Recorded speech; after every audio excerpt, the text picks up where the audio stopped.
we just take questions and offer some thoughts to consider on those questions. This particular Q&A Sunday has a specific topic. We've been in a series on gender and sexuality, and I encourage everyone during that time to submit questions if you have any questions, rather than me just try to guess at what your questions are and produce a sermon to address that. I figured just better just to let you ask the questions. One of the things we really do value here is, learning by dialogue. We all have something to learn. We all have something to teach. And the best kind of learning happens when we do it together and challenge each other in our thinking.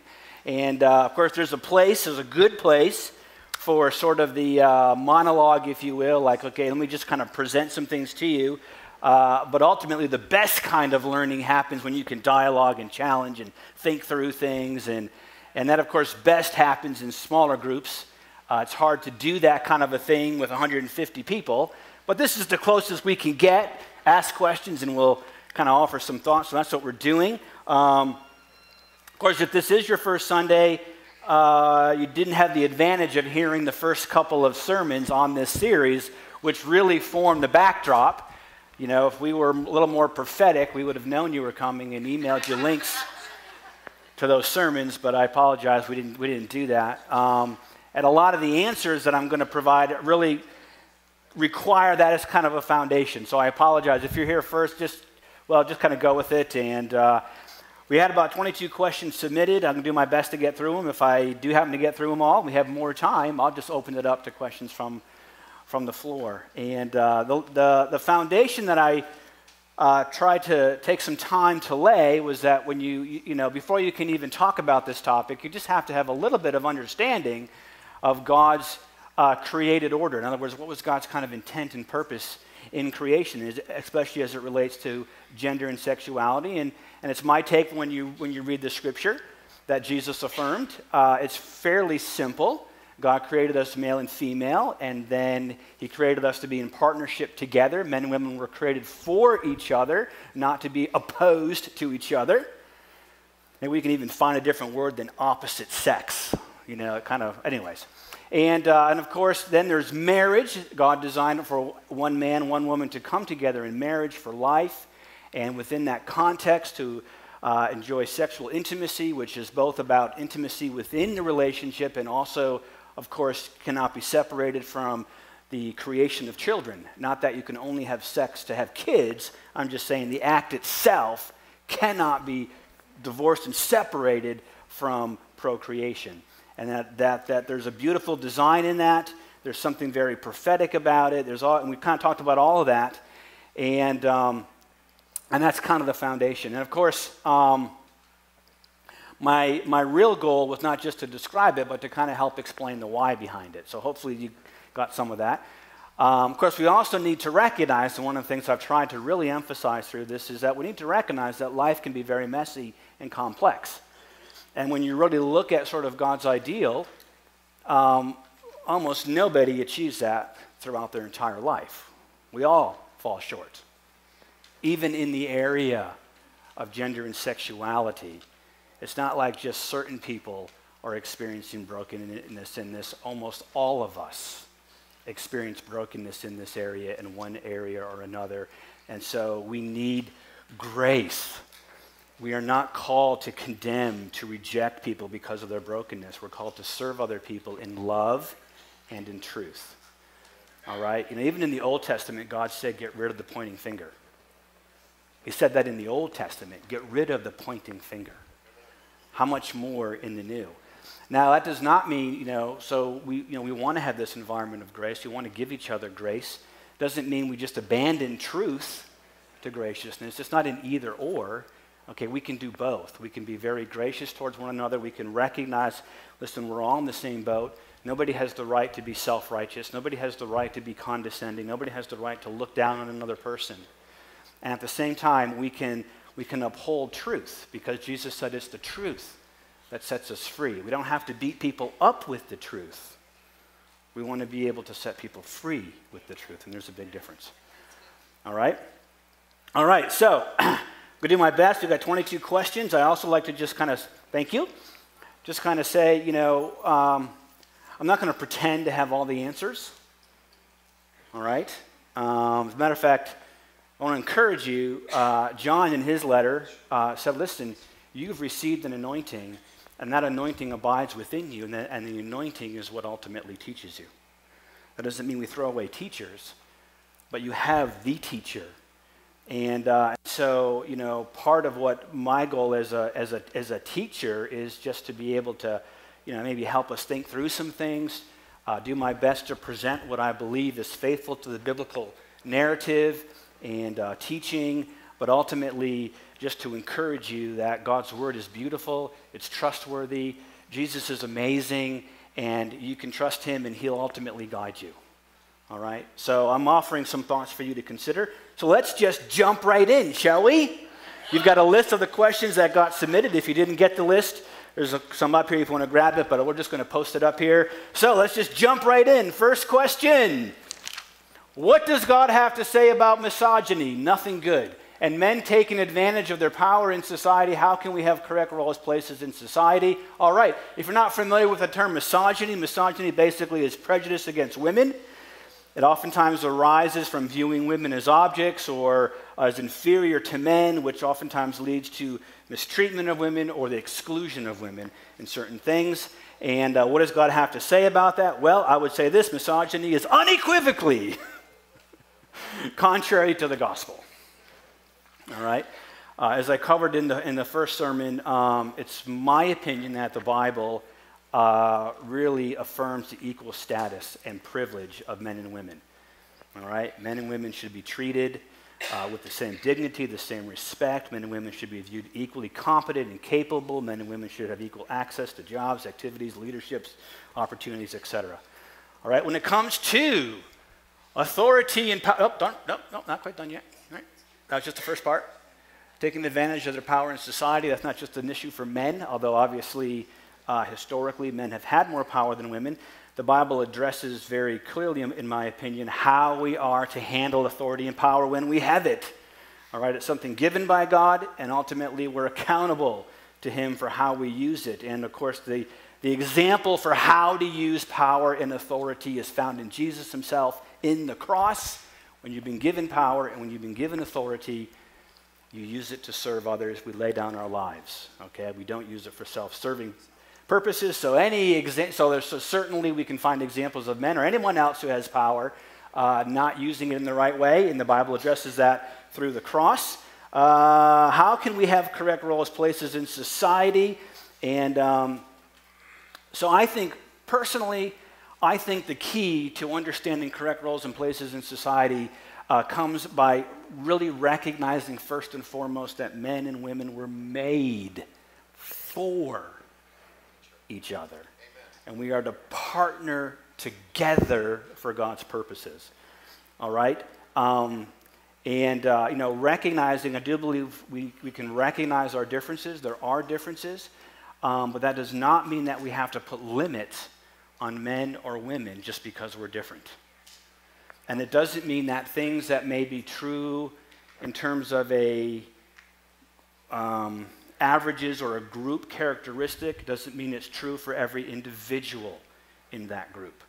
So there may be things that we see are more prevalent in women or more prevalent in men, but that doesn't mean you have to apply that characteristic to every single man or woman.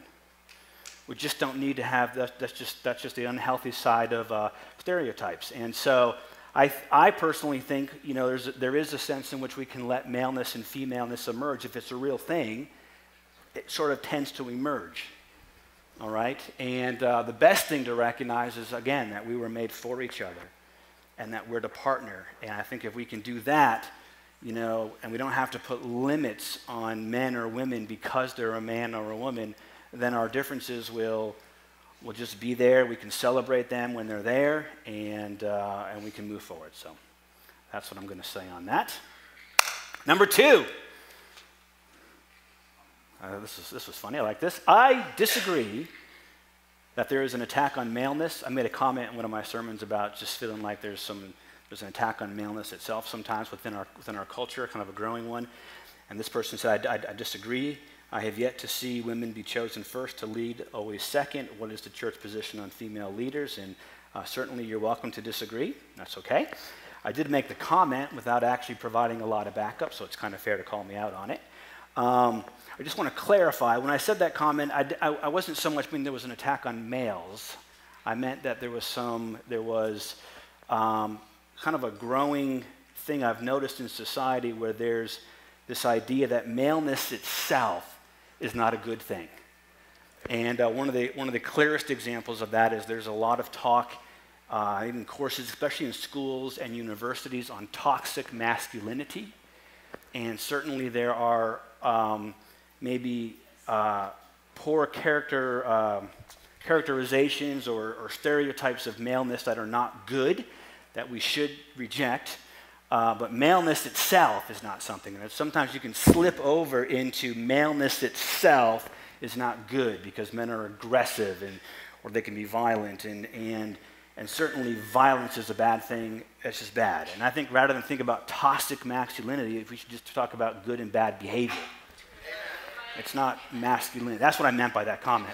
So, and as far as what is the church position on female leaders, and our position is that, yay. Men and women are equally called to leadership. And, I've already kind of mentioned that, it's my take on the Bible that in terms of privileges and status, men and women are equal.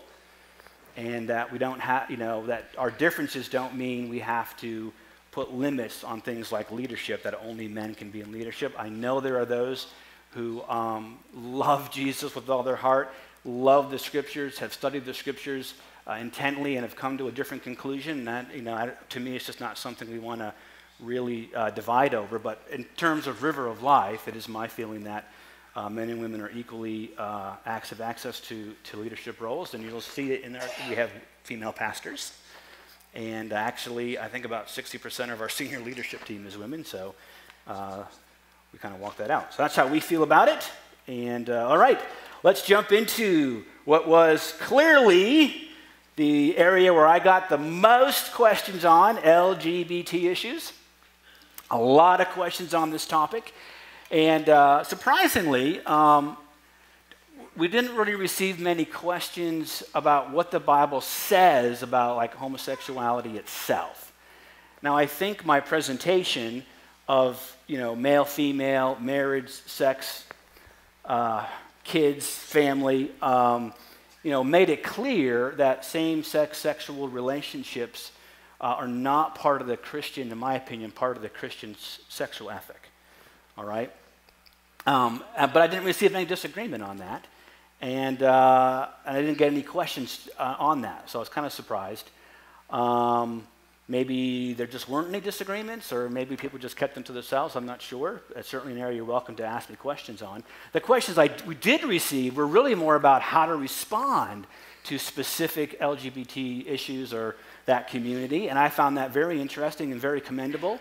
I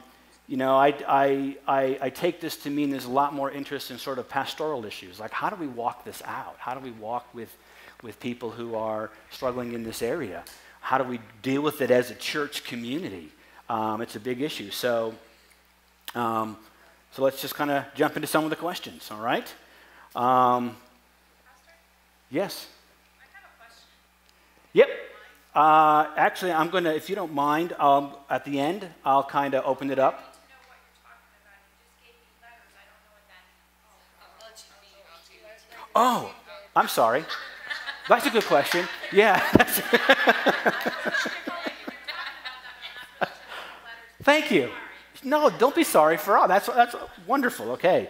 So LGBT stands for lesbian, gay, bisexual, transgender, and I don't know how many it's up to now. I think there's even more in that acronym. I think it keeps growing.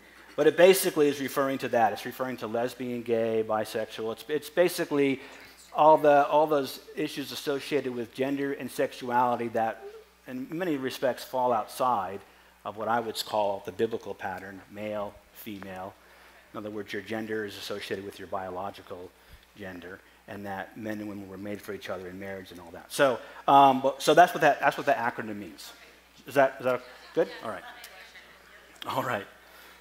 Good. And, to me, the challenge for the church seems to be, how do we navigate these issues without necessarily buying into the script that the LGBT community often promotes? And I'll talk a little bit more about that as we get into this. That script is basically that your sexual orientation, your sexual identity, your sexual desires, the way in which you view your person in terms of sex is sort of an enduring fixed thing that never changes. It's central to your sense of personhood and identity, and therefore to be true to yourself, you really need to live that out. That's kind of the script, if you will. That's kind of the narrative that within that community. It's a narrative that I personally think we need to think it through a little bit, and I think there's aspects of that narrative that are not necessarily congruent with the gospel. And that, to me, is where it gets difficult. And oftentimes, one of the challenges the church, of course, we all have is when we disagree with someone, then how do we treat them? And I think in this particular issue, the church needs to hear some of the criticism that has come against it in the way in which we've treated people in this particular area. All right? And so we're going to maybe we can kind of flesh that out a little bit. So the first questions 3, 4, and 5, I just kind of lumped them kind of together. They were not exactly the same, but they were pretty close to the same that I thought, let's just kind of go through them, which is, okay, how do you reach out to homosexuals about Jesus and Christianity? And I would just say this, the same way you reach out to heterosexuals.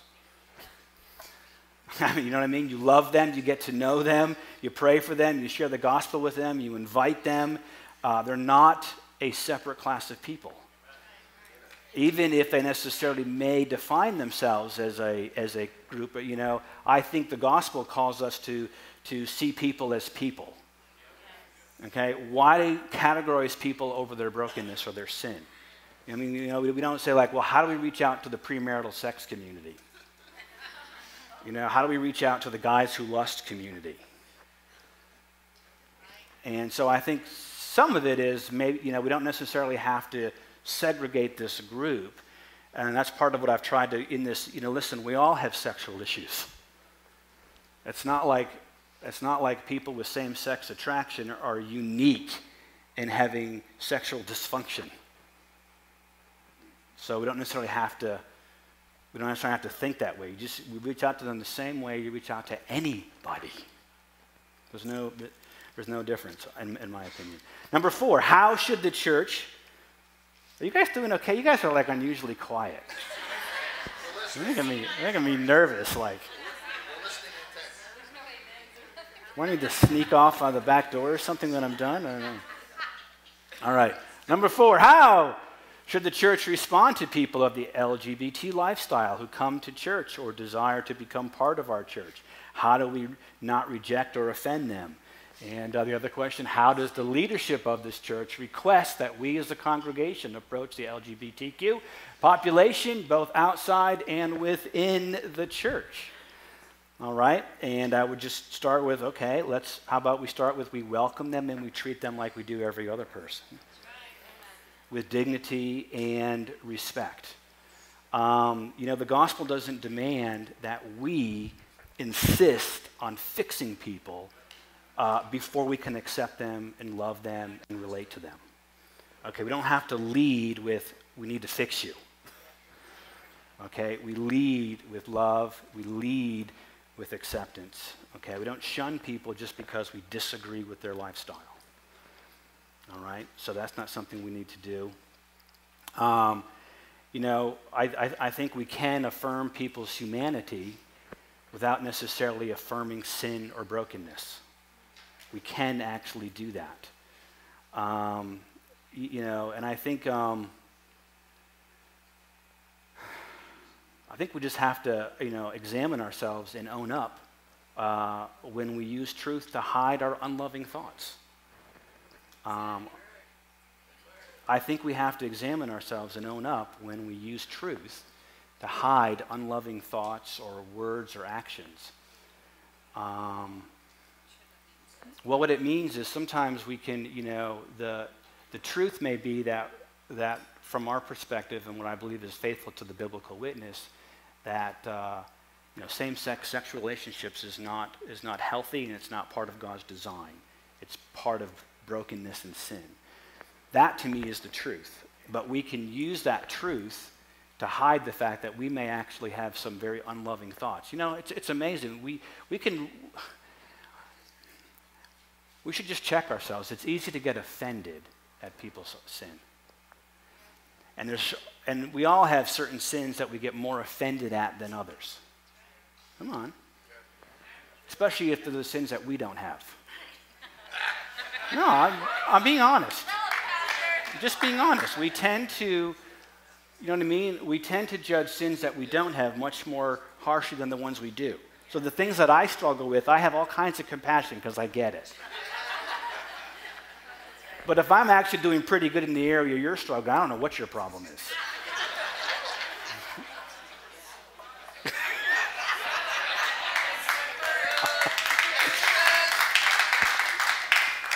It's just like, if you're going to say this, like, when we've done something wrong, we want mercy. When we've been wrong, we want justice. Yes. Right? We tend to minimize our own sin and maximize the sin of other people. Right. It's like my sin, well, yeah, it's kind of, it's kind of a deal, but it's not that big a deal. Yours is a major problem, though. Which is why Jesus said stuff like, take the log out of your eye before you take the speck out of your. He wasn't saying your sin was bigger. What he meant by that was, listen, somebody else's sin is not a stumbling block to you, but your sin is. So that's why you need to let the Lord deal with your sin. It's like whatever we want to apply to others, you just apply it to yourself first. And then maybe you'll be in a position to help someone else. All right, and I think and I think in this area we just need to acknowledge that this is an area that, as Christians, it's amazing we can get really uptight or angry about this particular issue.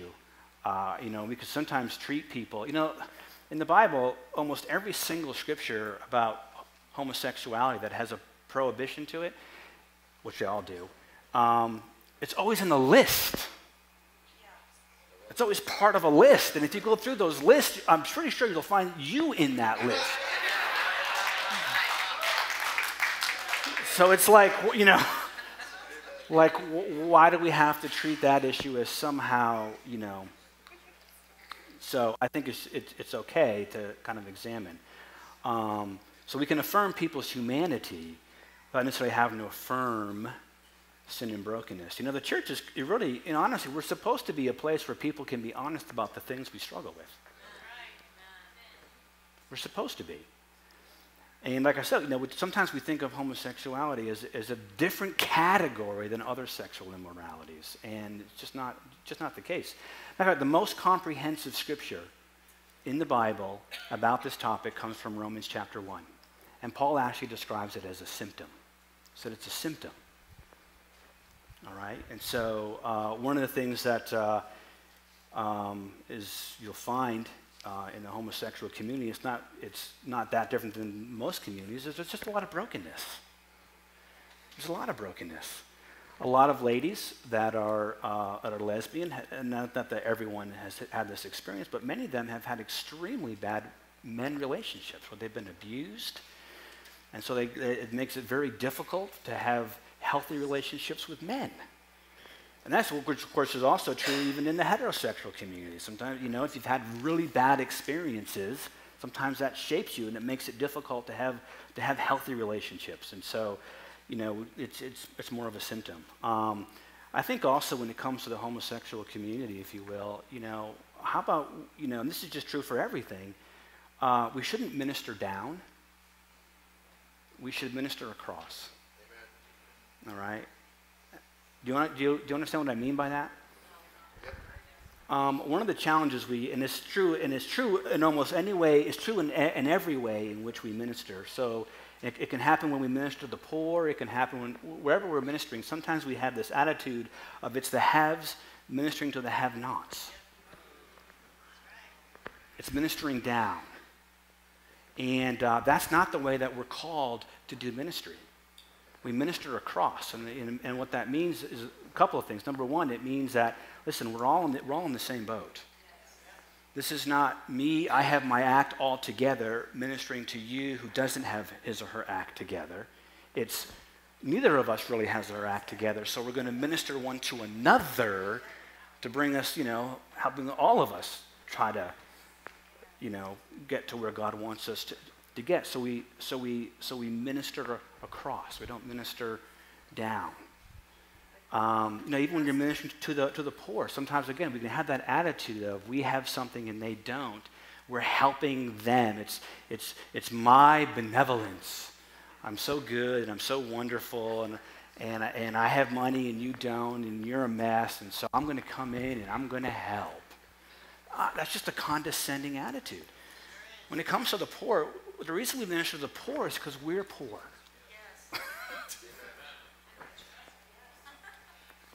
You know what I mean? It's like God helped you in my mess. I'm poor. I'm poor in spirit. I'm poor, in the things of God. I'm in poverty. Sometimes my thinking is in poverty. Sometimes, and God is gracious. He didn't condemn me in my poverty. He stepped into it and is lifting me out of it. And so we minister that we see others. The ones we minister, we just see ourselves in that person. When you minister to the addict, it's not like, I'm awesome, I have no addiction, you're a mess, let me help you out, I'm strong, you're weak. It's no, I'm an addict too. I may not have the addiction of drugs or alcohol or whatever else, but I'm probably addicted to myself. I'm probably addicted to my own desires or whatever, you know what I mean? It's like, I gotta, so it's like we see, when we minister, we're ministering because we see ourselves in that person. And just as Jesus, came to us without judgment and without condemnation to love and to lift us up, that's all we're doing. We're just saying, hey, listen, I got Jesus in me. He lifted me, and he wants to lift you up as well. It's not me lifting you up. It's Jesus lifting you up. I'm just here as a messenger. I'm here as hands, and I'm here as feet to let you know that the one who's lifting me out of the mire is the one who wants to lift you out of the mire. Let's do this together. Does that make sense? Yep. Minister across. And this may shock some of you. I think, I think the group I'm particularly interested in a sense or I'm fascinated by or think that we might have something to learn from are those who are Christian and gay and celibate. All right? In other words, those who are Christian, they follow Jesus.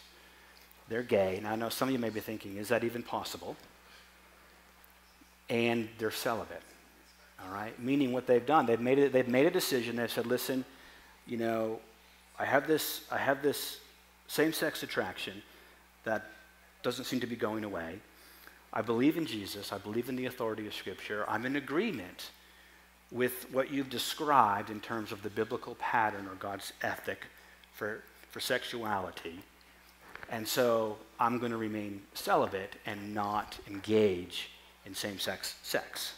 There's a group, there's a community. They're Christian, they're gay, and they're celibate. I find that fascinating. I find it really fascinating because they've made the decision to not act on the desires that they have for their love for God and for the sake of the gospel. And when you talk to them, they'll say, we're doing this because we believe it's the most effective way to minister the gospel. I find that fascinating. I actually think it's possible that maybe we could learn something from that particular group. Because here's what they've done. They're actually walking out, deny yourself. They're actually walking out, doing something, not what I want to do, but what is best for the gospel and best for the community. That is pretty impressive in my book. Amen. All right? And so I'm not sure what you mean by keep going, but I just, it's like, okay, so the reason why I'm really impressed with that is, listen, when you consistently say no to an impulse that you have, it actually builds a strength of character. I believe that's the gospel. When we can consistently say no to impulses that we have. It doesn't even always have to be evil impulses. You know, one of the reasons why fasting, for example, is a very powerful discipline for Christians. It's not like, listen, you know, fasting in order so you can get God to do something is just not fasting. It's not stupid. And fasting without prayer is just dieting. But fasting as a spiritual discipline, what you're doing basically is, obviously food is something that is good. It's even more than good, it's actually necessary. And when you can consistently say no to that, it does something inside of you. It does a couple things. Number one, it's a great way to reveal your flesh. I am absolutely convinced, and this is true for me, I'm absolutely convinced it's true for me. I'm fairly certain it's true for you. All right? That we are driven by and live by our desires much more than we're willing to acknowledge or admit. And it's just not the gospel. The gospel is deny yourself, pick up your cross, and follow Jesus. It is a life of denying your own way of going. It's the ability, I mean, one of the fruit of the Holy Spirit is self-control. It's the ability to actually be able to direct your life based on love and the purposes and intents of God for you, not based on your own personal convenience and what priorities and agendas you want to set for your life. That's a high call. Not many Christians are really willing to want to step into that. We're always fighting against that if we're just honest. You know, and something as simple as fasting. Listen, honestly, fasting is 10 times easier than laying down your life in other ways for Jesus. And yet it is, come on, try fasting for 3 days. Yeah, man, you'll be whining, you'll be complaining, you'll be grumpy, you'll be like the Snickers commercial, you'll be sneaking potato chips at 3 o'clock in the morning when your wife's asleep. Yeah, that was me. I was fasting one time. I woke up at 3 o'clock in the morning and she was asleep, and I snuck down and they were talking to me.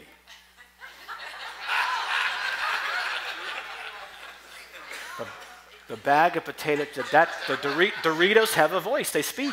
And they were speaking from the bag, and I could hear them. And I thought, well, I'll just have one. You know, and then I realized I just need to destroy the evidence, so I ate it all and threw the bag out.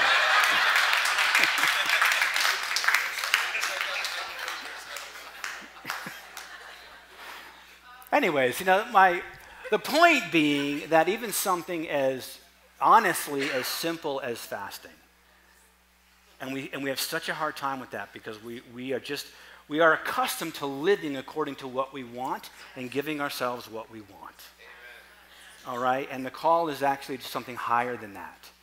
And to me, again, those who are Christian, gay, and celibate, you can argue over the gay part, but listen, they authentically love Jesus, and they're actually walking out the deny yourself part for a greater purpose in a very practical, difficult way that we should all recognize. Sexuality is a difficult area for us.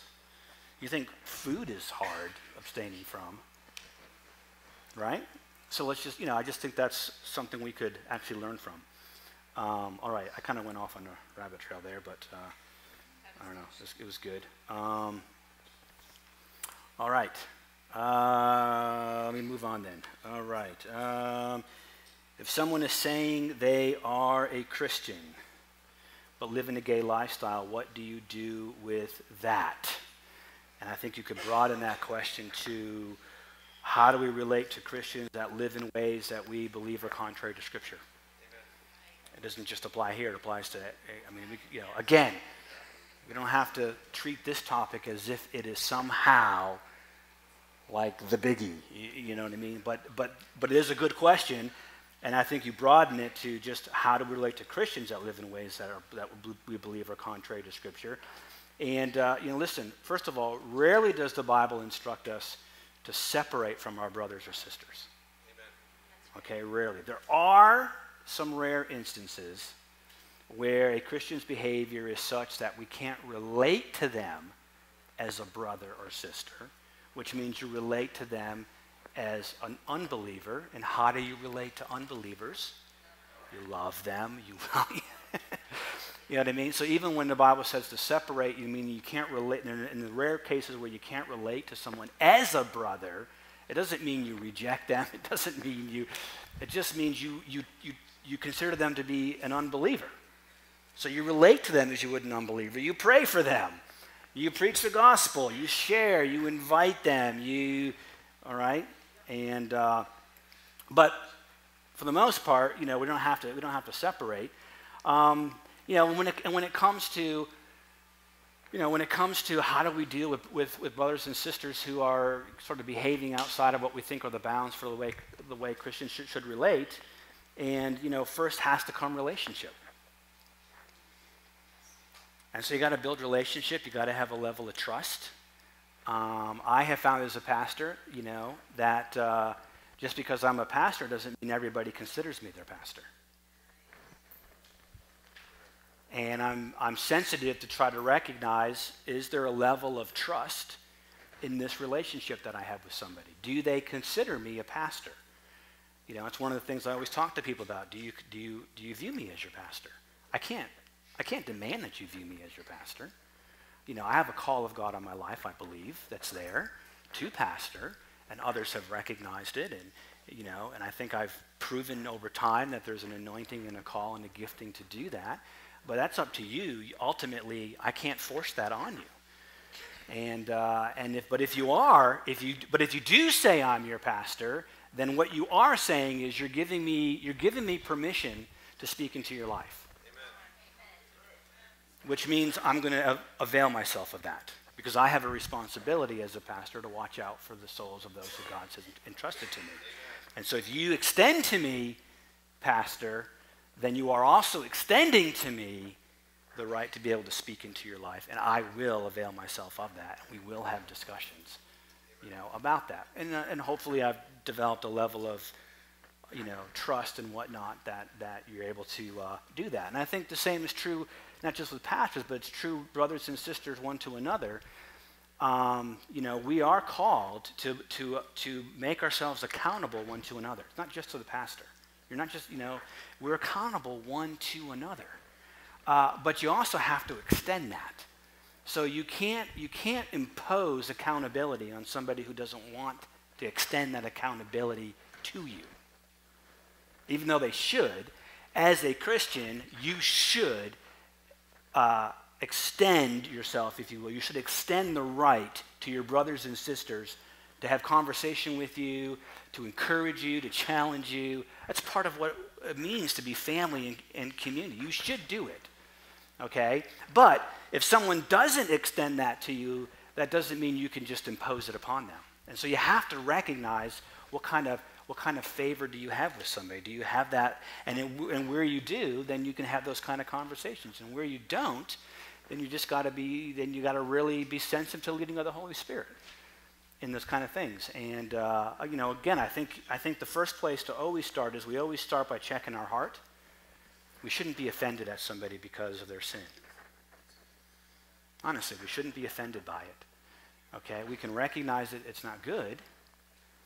And of course now, I'm talking about, there are times where whether you extend permission to me or not, we're going to have a conversation.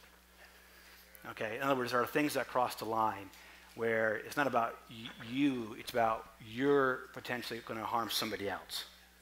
Okay, well, we're going to have a conversation. I don't care what you think of me as your pastor or not. You know what I mean? I have a responsibility to protect a group. That's kind of a different category. Besides that, I think, hey, so hopefully that answered that question with some thoughts to consider. All right, let's keep on moving. Number 7, interesting question. What would you do if you were asked to officiate a same-sex wedding? I would politely decline and explain why I would, okay? And, when I have to officiate a wedding, you're asking me to give my affirmation and my blessing to it, which I can't do in good conscience. Jesus did say, do to others what you would have them do to you, and I would never want to put somebody in the position of having to violate their conscience, so I hope you wouldn't want to put me in that position either. So that's how I would handle it. The next question, kind of a similar question in some ways. My brother, sister, cousin, etc., is marrying their same-sex partner. How do I handle the wedding celebration? Of course, I'm invited. We love each other, and we are family. That's a fascinating question, all right? And number one, I cannot tell you how to handle it. It's primarily a matter of conscience. I can tell you how I would handle it. All right, and I would handle it the same way I handled being asked to officiate a wedding. Wedding ceremonies and wedding celebrations, at least all the ones that I've done and ever been to, when you go, you're asked to give your affirmation and your blessing. You're asked to do that. As a matter of fact, that's your presence there is signifying an affirmation and a blessing. For me personally, that would just violate my conscience. I couldn't do that in good conscience, and I would have a conversation. The one thing you shouldn't do is ignore the person. Don't just decline the invitation and act like you didn't get it or whatever. Or, I think the fair and honest thing to do is to sit down and have an honest discussion and affirm your love for the person, saying, listen, this is the reason. This is how I would do it. Okay, is I would sit down and have that heart to heart and explain why this would violate my conscience. And why I feel like I can't do that. It's not a sign that it doesn't mean I don't love you. It doesn't mean that my hospitality is not still extended to you. I would say, I hope you won't be offended by me doing this. I hope this won't come between our relationship. But this is for me. Now, I can't tell you how you should handle that. It really is a matter, I think, of your conscience. But that's how I would do it. All right. Okay. We doing okay? Yep. All right. Number 9. Oh, how did it get to be 11:30? That's ridiculous. Somebody put that clock ahead. All right. So, can I keep going, or do you guys want me to just? Okay. When a woman has a sex change identified as a man, her name is changed and wants to be known as he or him, do we call her a he? All right, well, listen, if she presents herself as a he, you probably have no idea. So it's kind of a moot question in some ways. But for the sake of the question, let's just say you do know. Again, to me, it's kind of a conscious thing. For my part, okay, for the sake of politeness, I probably would. All right, I don't see any reason not to. The only exception to that, for me personally, is if I feel like I'm being compelled to do so because of offense, or worse, because of law. I know in Canada, I believe they actually passed part of the human rights law. I believe you're required to use the preferred pronoun of whatever that may be for anybody who wants to. Otherwise, you could be in violation of hate speech and come before the Human Rights Council. I don't know if anybody actually ever has. But now, for me, something like that, okay, that's kind of crossing the line. I will not be compelled to do something like that. I won't do it because you'll feel offended and you're going to put your offense on me. I'm not going to be compelled. But me personally, I don't see why we just can't be nice and polite and kind. We don't necessarily have to make it an issue. So for me, I don't have a problem with that one exception. How you want to handle that is up to you. All right, 10. What do you do if you are struggling with your sexual identity? All right. Awesome question, big one. It's one of those things, you got to make a lot of assumptions in some ways. I'm not sure exactly what that question means. It could be interpreted a lot of different ways. But I don't know if you're talking about someone who feels like their gender is different than their biological gender, or someone who has same-sex attraction, or if you mean by struggling, you mean they don't want these feelings, we're not sure if they should. So I'm not exactly sure, but just for simplicity, I'll kind of answer it somewhat generic, but hopefully not too generic. Of course, the simple answer is, bring it to Jesus. But let's get a little more specific than that.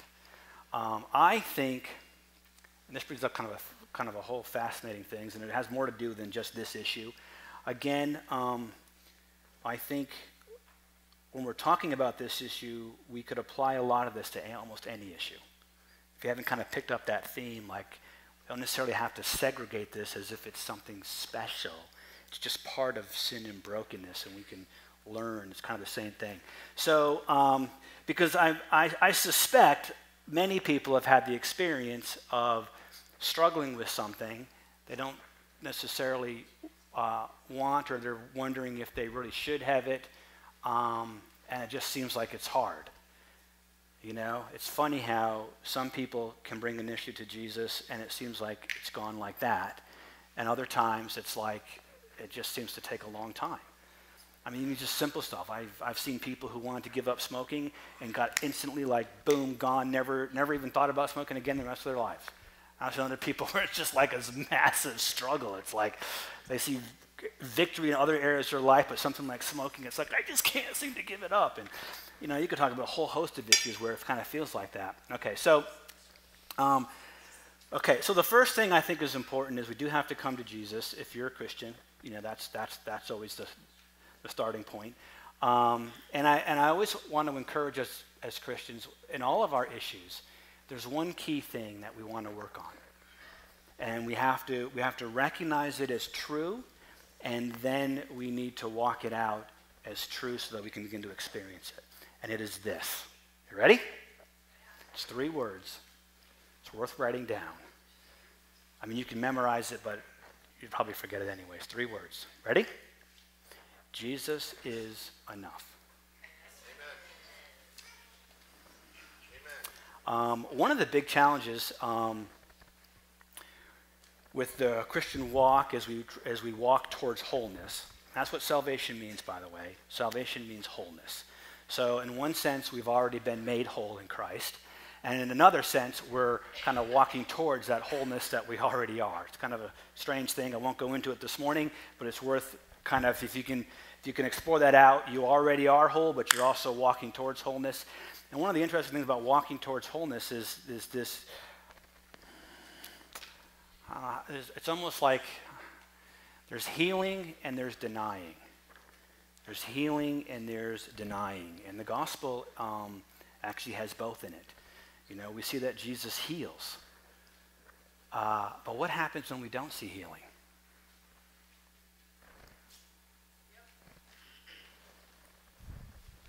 You know, what happens, you know, I've seen, there's lots of, so if we take the gay question, homosexuality, there are plenty of testimonies, and I know people personally who have some of these testimonies of really having complete and total deliverance from same-sex attraction where it's just not even an issue for them anymore, and they're actually in, you know, a complementary sex relationship. And, but I also know people who that's not their experience. That despite counseling and despite prayer, they're still having these things. And, you know, what do you do with that? How do we handle that kind of stuff?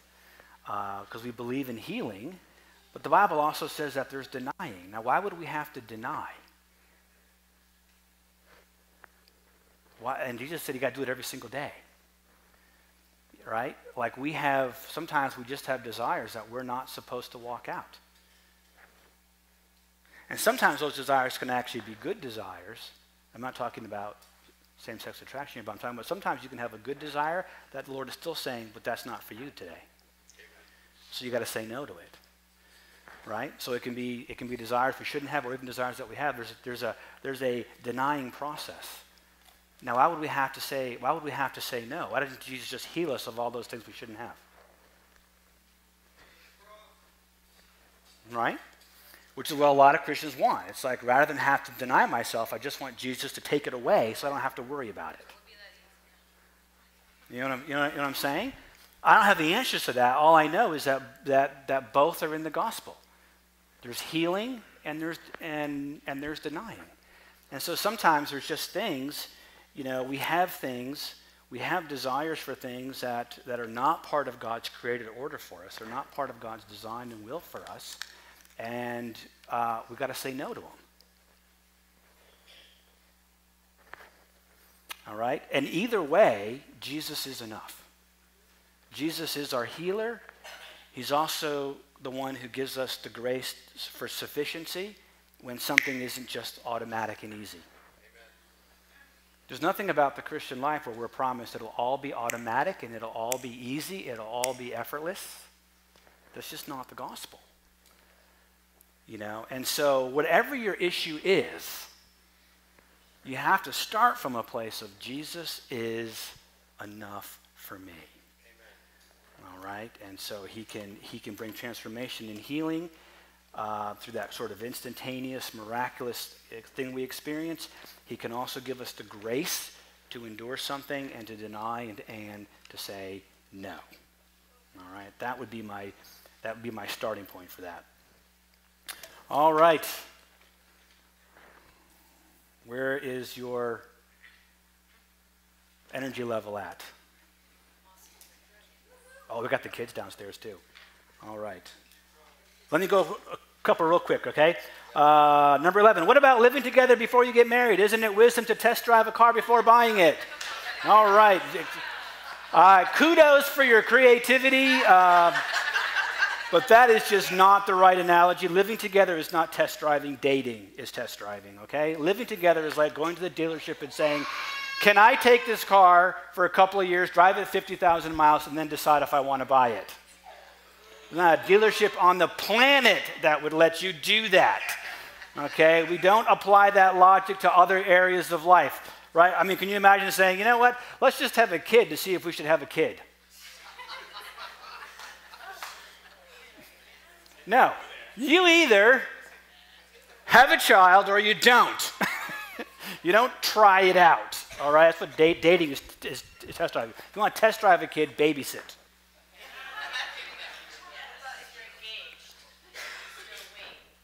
Well, engaged is not married. All right? I mean, you just don't use it for anything else, okay? If listen, if you don't like your current job, you want to get a new job, you don't tell your current job, listen, I'm going to go try this other job out for a couple of years. If it doesn't work out, I'll come back. If it does work out, we're done. No, you quit one job and you take it. You just have to make a decision. You know, you don't test drive a house, you buy a house. So it's creative, but the wrong analogy. All right. Can you have a men's group? I'm being romantic. I know of a few of us women who would really appreciate it. Well, we do have a men's group. We do have a men's group. I think it'd be great to talk to the men about romance. I would just encourage the men. It really is okay to step up in this area. A lot of guys think of themselves as not very romantic, or it's just not who I am. I'm not really very good at it. And I have one answer to that, which is basically that's a bunch of baloney. And I can prove it. I guarantee if I ask your wife, she would tell me that during the dating process, you were romantic. Come on, we can all do it, and we should, all right? So, yes and amen to that, and I would encourage the guys, listen, number one, I do think if you love your wife and want to love her, you should romance her. All right, and generally speaking, guys have a little bit of a kind of like a conquering mentality. We like things to do and conquer and goals, and when we get them, we feel good. And sometimes we forget. It's like I won the girl's heart, so I'm good. She should know I love her. And it's like it just doesn't work that way. If you talk to ladies, generally speaking, that does not work at all for them. They want to feel like they are a treasure, like they are valued, and the most important way you can show that is by continually pursuing. I remember my wife saying to me one time, "What makes you think you got me?"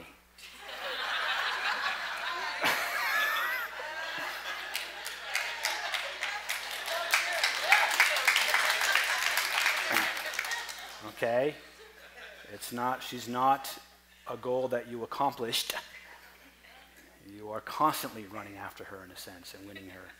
And so you want to do it for her. But honestly, besides that, that should hopefully is your primary motivation. But honestly, if you do it for yourself as well, I guarantee I've never, ever seen a case where a man really pursues his wife and romances her and treats her the way she should be treated and treats her as a treasure and precious and respectful and all that kind of stuff and goes out of his way to make her feel like she is valued and loved. Not just by saying it, but by doing things. I've never not seen a woman respond to that in amazing ways. All right? I heard this quote. I'm going to share it with you. I heard it, and I was like, wow. And he said, listen, the woman you married was a product of her parents, but after 10 years, she's a product of your love in life. And so if you're complaining about her, then you're complaining about your own work.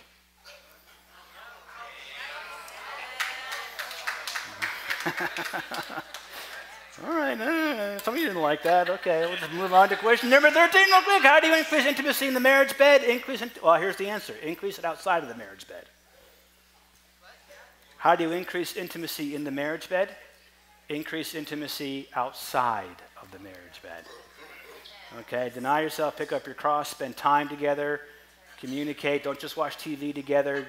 Give yourself to your spouse. All right, figure out how to communicate love, not using just words. And then for a real practical, here you go. Guys, especially listen up here. Don't just make the marriage bed about you. Yes, I said it.